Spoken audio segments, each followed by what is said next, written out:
Hi, this is Lori Lang, and this is video 5, day 5 of our 5 steps to being irresistible. So glad you made it this far, and I'm really excited for you. Now make sure that if you're just coming into this series now, that you watch videos 4, 3, 2, 1. And if you don't want to do that now, that's okay, but make sure you do it later. It is really important that you watch the first 4 because we're building, they're the foundation for this step, this final step. We don't want to start at the end. So I want to make sure that you have all these videos put together because that's what it's all about. You know, when we talked about step 4 was spreading the word, acknowledging to yourself and the world that you're ready. Step 3 was you, which was creating the kind of confidence, building that self-esteem that's magnetic and draws people to you. Step 2 was designing our destiny, focusing in on exactly what we want, what we don't want, to save ourselves the time and the energy with all of this. And step 1, packing our bags, putting the past behind us, leaving it there so we can open up to a new and exciting future. Those are our 5 steps. Now, those are our first 4 steps. Today is day 5, and step 5 is called saying yes. Saying yes. What does that mean? Well, my question for you is how many times in the last couple weeks, month, maybe 2 months, have you turned down an invitation? Any kind of invitation. Now, your first thought was, well, I'm not dating. I'm not talking about dates. I'm talking about anything. Invitation for coffee, drink with a friend, shopping, work party, work event, maybe one of your kids' school events or 2 or 3 if you have that, a girls' night out, a mancation. What have you said no to? If you can't think of anything, think a little harder. Think about emails. Think about phone calls. Think about texts. And the reason this is important, is very, very important, is that it's time to start socializing, especially if you haven't been. And I say this from personal experience. There were years that I spent on my couch where I didn't want to see anybody.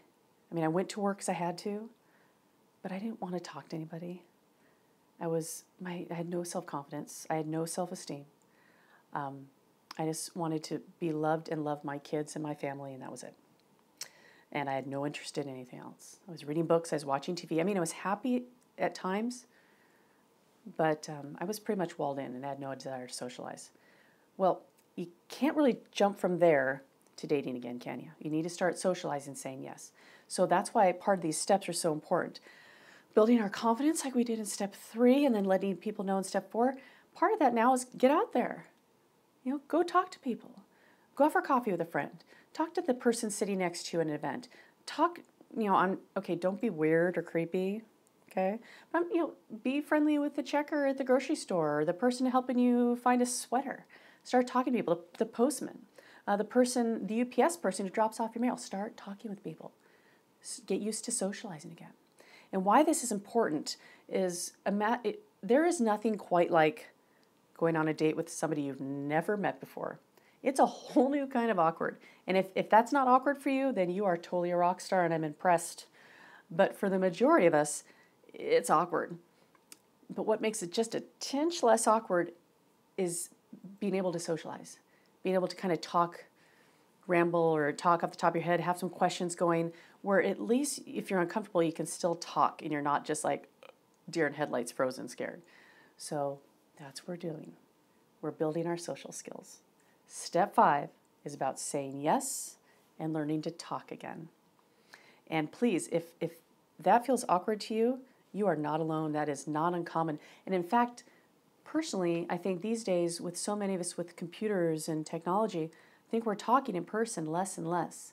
You are going to have to meet somebody in person someday. You're going to have to get used to talking. Now, these 5 steps took me years to go through. And when I created them into this program for you, I want you to know why.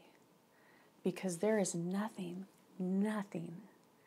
like the feeling of talking with somebody and realizing that you have found the love of your life. Especially when deep down you had already accepted that your love life was over. And I'm saying you, but I mean me. I had 100% believed that I would never ever fall in love again. I wouldn't take the risk and I wasn't interested. And not to mention there was nobody out there anyway. I was convinced, and I had internalized it.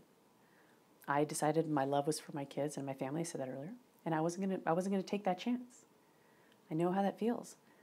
And when I fell in love with, and when I re-met my husband, and after a few dates, I started to feel this energy, this feeling. I was shocked. It changed everything. It changed the direction of my life. And that is why I'm here right now with you. I want that for you. And I want you to know that it happens and it's real. That there is somebody, tons of people just like you, in another house, or another apartment, another condo, somewhere feeling exactly what you're feeling. Somebody who would be perfect for you. So I commend you on getting this far in the video, because most people wouldn't. So first of all, congrats, you rock. The fact that you got this far is awesome. But I want you now to have a new hope. And I want you to believe that you are going to find love. If that's what you want, you will find it. And I really hope that I'm helping you, because that's my goal. So I want to hear about it. If you're watching this on, let's see, my Facebook page, blog, YouTube, I don't know where you're watching this right now, but tell me, let me know what you think. If you try something, it works for you, let me know. I want to hear about it. I want to hear about your life. I'm not doing this for me. I'm already here. I'm doing this for you. So again, 5 steps to being irresistible. Thank you for joining. My name is Lori Lang, and I am wishing you all the best in life and in love. Take care.